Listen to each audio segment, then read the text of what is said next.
Second day that we've been open here at Wild Horse. It's going to be a beautiful Saturday. Probably get quite a bit of play today. I'm going to talk a little bit about greens covers. Had a question the other night at a meeting about why we don't cover all the greens. I guess there's logistical reasons and then maybe just personal reasons.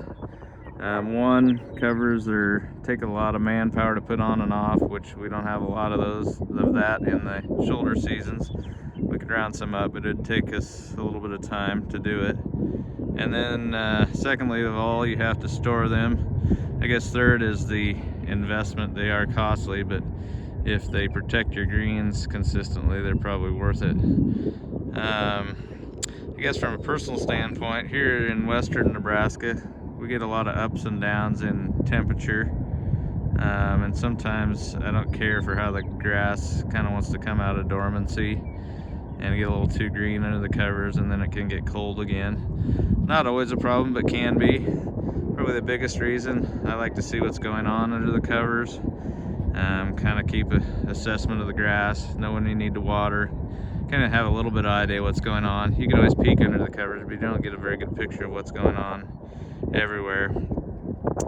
So it's kind of a personal choice. I don't know what the best answer is. We've refined our winter prep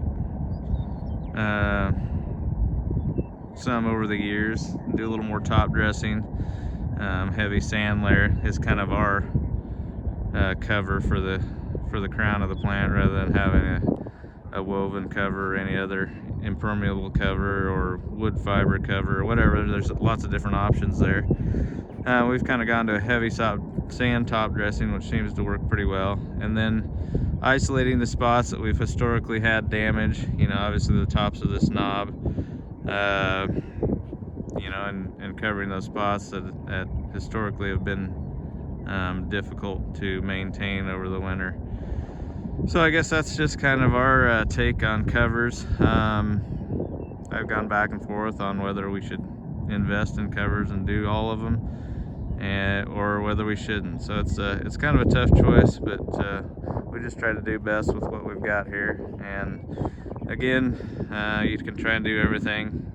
Sometimes Mother Nature wins. Winter weather can be extreme, and you're a little bit at her mercy.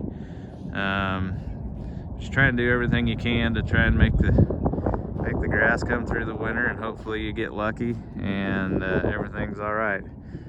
This year it looks like everything's going to be okay. It's brown, but for the most part it's going to live, which is good, at least on the greens. One other side note on, as I see it here, on covers, is you see these POA plants here. There's a clump there and a clump there, pretty obvious because they get going early and they're a little yellowish.